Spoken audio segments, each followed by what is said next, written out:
y'all. This light is so bright. I am going to be using Prime Limited 2 Remy Hair in the color red. These are the 2 packs right here that I'll be using.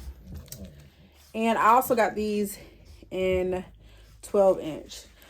And yeah, let's get I freaking forgot to show y'all what I was using. So literally, I use these caps. I use the span dome style cap and just needle and thread. And then for the top part, because I'm closing the wig up, she doesn't have a closure. So I'll be using this to flatten the top. And this was like $6 at my local beauty spot store. So yeah, let's get to it. But so like with this wig cap, it is a snug fit. So I just make sure I don't put my tracks too close. I want my wig full, so I usually double track my tracks. But this is single track right here. Stop! Real, come on, I'm recording a video. Y'all look at this. I can't even record a video in peace. Oh man, why you got me in here? If it's not the dogs, it's him. So when I say single track, this is what I mean right here, like single track. And when I double, I flip it like this. This is double like this. I know it's gonna be a lot of people that probably say something about the way I sew, but this is what works for my clients. Another thing, when I do my like full bang units, I don't start at the bottom because this is the part that they need to be able to like stretch and put on their head. So I usually start above this little part right here. I start above that part. I usually double knot the ends and kind of undersew. I don't sew through my track. I undersew just so it can still be a little loose. You don't want it super tight. And then what I'll do, I usually take my finger and I'll start my next track right here. I don't put my tracks right on top of each other because you don't want the wig to be too tight where it doesn't fit on the client's head. So I usually go round, and then I start curving. Do not sew on this part. Don't sew on this part because this is the part that they need to, like, you know, fit around their head. All right, so right here, I just wanted to kind of give you like kind of up close and personal on how and what I mean by when I say I sew under the track. I used to actually sew through the track when I first started sewing, and I just noticed like my tracks still they wouldn't move because I used to like double, triple knot, but it wasn't as secure as sewing up under the track. So when I started sewing up under the track, and I'm gonna move my mannequin just so you can kind of see it a little bit more better. But when I started sewing up under the track, I just noticed like my tracks would just be a little bit more still. Where a lot of people fall short is they're sewing too far apart. So you just want to make sure at least the distance that you see in my video will be good enough to where your tracks don't really move like that. So definitely keep that in mind when sewing. Sewing underhand is definitely a lot better than sewing through the track. That's just my opinion. And then also you just want to make sure the spacing of when you sew isn't too far apart nor too close. And I just want you guys to see how full it's looking. And these are only 2 tracks, but I'm double tracking it. So it's looking full just with 3 tracks. Mind you, when I said I'm double tracking it, I have 2 tracks that I'm sewing at one time. Okay, y'all. So being that I am at my halfway mark that I told y'all I would be stopping at, being that the track is also almost finished, I'm going to go ahead and just round about this right here. On the top part, I usually single track just to get it as flat as possible. Honestly, I'll probably do like one more roundabout double track, and then the remainder I'll single track just so you can get this flat part, this top part as flat as possible. Trying to wait my time, but it's waiting on me. You won't get nowhere expecting everything free. Yeah, she got 2 kids and 2 jobs. Baby daddy not around, but life is getting hard. Okay, so with this is the front part of the wig. Now, as you can see, the back is a lot fuller. The back is a lot fuller. I only went around 2 times, and I'm gonna show you how I spaced these out. So one is at the very bottom because you don't want that bottom part to show. Around the sides and the back, you don't want to sew on this band part, but in the front, you want to sew as low as possible, just so, because if I was to start the track right here, this band would show up under the bang. So in the front, you can start at the bottom. And then I spaced it out like 2 fingers. Then I placed this one, and I'm gonna space this out 2 fingers and then add the 3rd row. And I'm only gonna go around this 3 times because I feel like that's full enough for the bang. You don't want it no fuller because it'll be like really bulky. So after I finish off, I'm gonna stop it right here. I'm gonna stop it right here, cut it, and I'm gonna just probably do 1, 2, 3, and then close it up right here. So now I'm at the top. So I am single tracking. I am using just one track to circle at the top, because my main concern at the top is just making sure it's super flat. I don't want anything bulky. My closure piece that I use to close it up is super full, so I sew a little closer at the top, but still not as close. And I always tell people the top, you really don't want that full, because you don't want that cone head type look. So that's what I'm doing now. I just wanted to kind of tune in and just give y'all a little clip.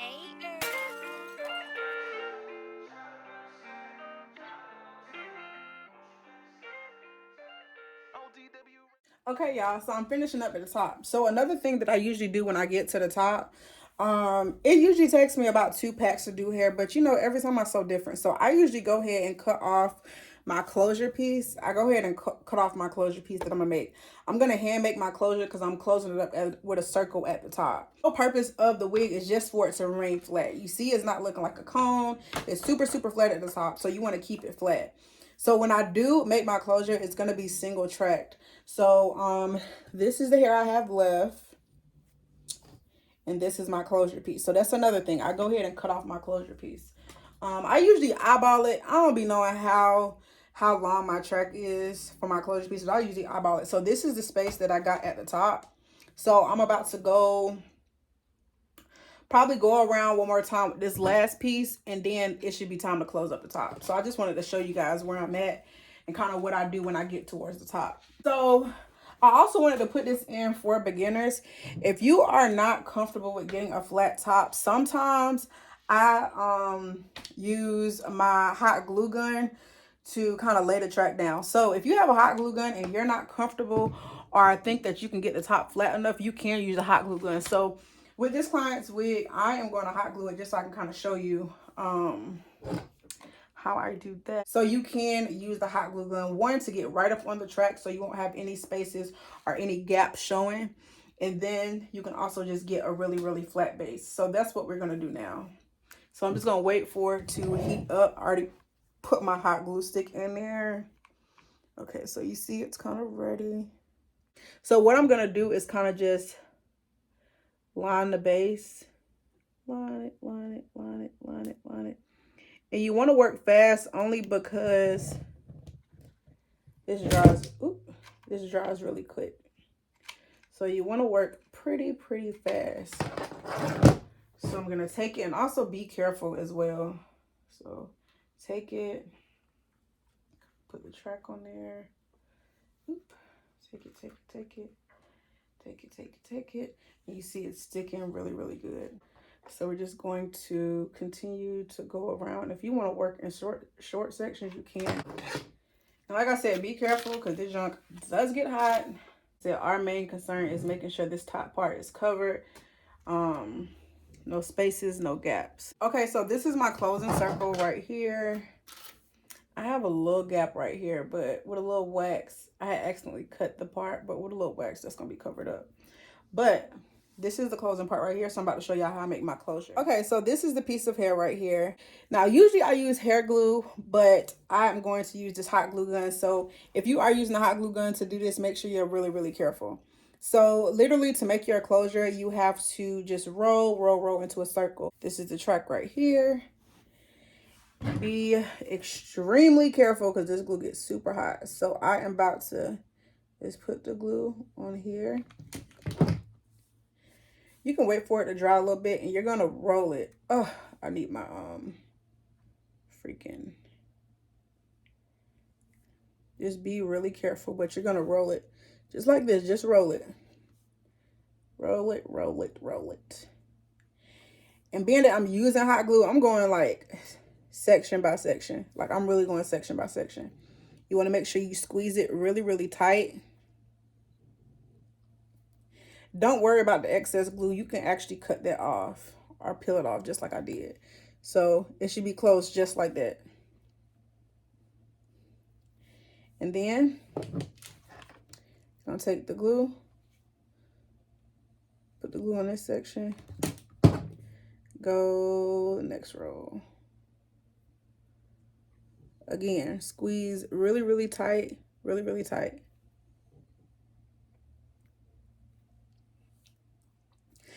I like using the hot glue because it's just for easier cleanup. You can peel off like the white residue with glue. Once that junk get on the hair, it's really, really hard to get out. And you can comb it out, but it ends up stripping the hair. So I prefer hot glue. So again, keep folding really, really tight. Small sections, fold really, really, really tight. I'm gonna take this little end piece, put hot glue on it, then boom.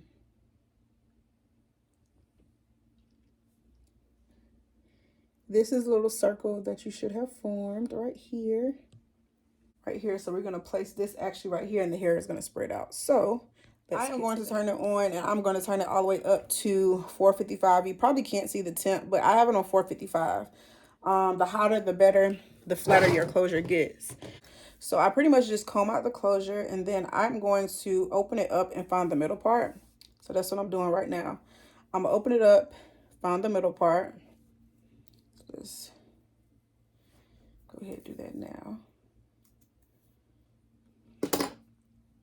So it should look like a little, waterfall like this. So this is how your closure should be looking. Your closure should be looking like this. Now the reason sometimes people have cone heads is because they're not flattening it all the way down. So that's what we're gonna do, and we're gonna use the straightener for it. So usually what I do, I just spray. This is a new bottle, y'all.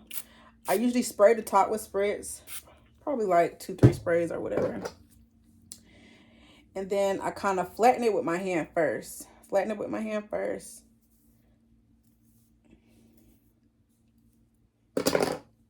I should have sprayed 2 sprays because I don't want my top part to be like extra. Then I take the straightener and I flatten it.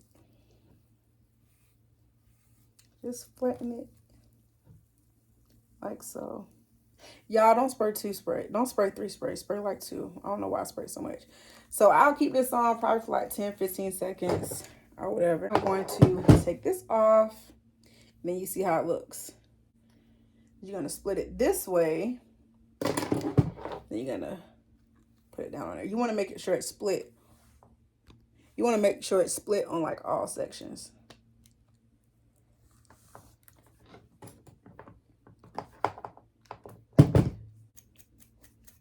And the white residue is from the hot glue. So you just comb it out. But you see how flat my top part is. It doesn't look coney. It doesn't look anything. And I haven't even tacked the closure down yet. So let me get my hot glue gun and I'm going to tack the closure. All right. And then as you see, I'm just holding it down with my finger, making sure the hair is evenly distributed at the top.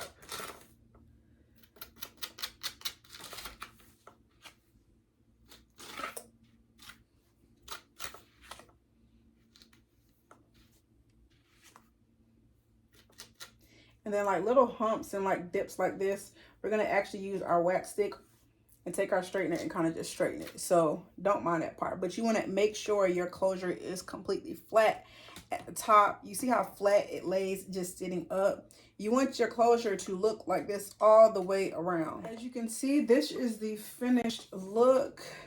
All I have to do is kind of wipe that residue off the top, but this is how the top looks right here. I just have to wipe that residue off the top. But you want it flat like this, flat like this. And if you were to use foaming lotion, Lotta body. And then if I didn't have that wax stick, this is the wax spray I use. I love this wax spray. So my client, she is wanting, she's actually wanting to keep it long. I probably don't cut the ends until she gets here. And I honestly wanted to wait and cut the bangs, but I'll just cut the bangs long. So first and foremost, what we're going to do is make sure this top is flat for me. With my client, I am going to pretty much just round out her bang. See how I was about to cut on this side and that's not even the front? Y'all, make sure y'all pay attention. So she wants it to kind of frame her face, so I twist it. I'm gonna show you that again. I'm gonna show you that this angle. I twist my bang to give it a rounded effect. And then I also point cut too. Now I'll clean up the bang when she actually gets here, but I just want to kind of get the bulk of how I want it to look. So I'm gonna twist it and I'm going to start low. So I'm twisting it and I'm starting low. Of course her bang isn't gonna be this long, but I want to start low. I can't find my point cutting scissors, so I'm using these, but these are not the scissors to use. So just make sure. Now, point cutting, I really should have something up under me, but point cutting, you really just point and cut, point and cut, point and cut. You don't want a straight across bang. So that is what we're doing. Just point and cut. And like I said, start long so it'll give you room to like go and clean up. A lot of people cut with razors too, but I don't know, I just like point cutting. And I'm really cutting slow for video purposes, but y'all, I usually be zooming when I be point cutting. And then when she actually gets here, I'm gonna actually thin out the bang a lot. I just like to start full because a lot of people just like fuller bangs. So honestly, this is how your end should be looking. It should not be looking like straight across, like it really shouldn't. And then when you release it, it frames itself. And then you can kind of take the shears, go down, however you want to do it. But when she gets here, we're going to clean all this up. I'm just going to show you.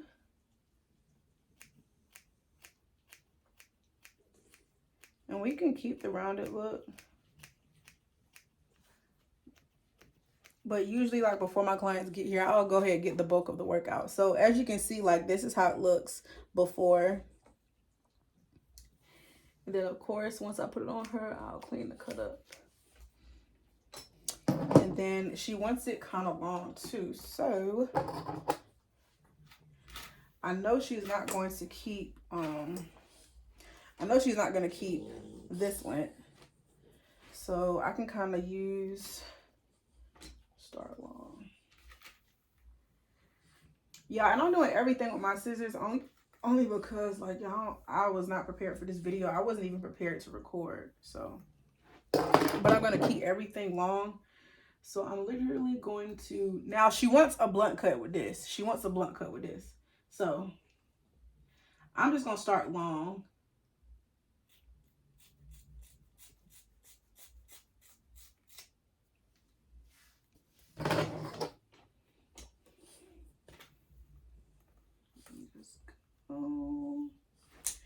And I take small piece by small piece. And I pull the hair down as I cut as well. But like I said, once it gets on her, I'll be cleaning up the cut. This is kind of just a foundation because I don't be liking all that hair on my clients. So I prefer doing bulk of the cutting like when it's not on them. So, yes, ma'am.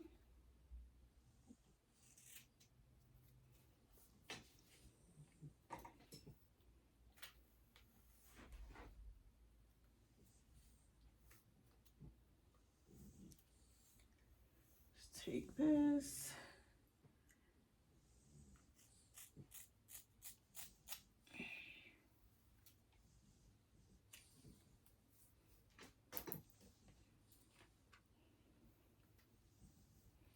Like I said, of course, we're going to clean everything up once it actually gets on her. But this is how it looks before. So, y'all, once you get here and we style it, it's going to be on and popping. But hopefully you guys enjoyed this video. Of course, the finishing video will be when I finish and have it on her. So make sure you guys comment, like, and subscribe, and enjoy the finished product.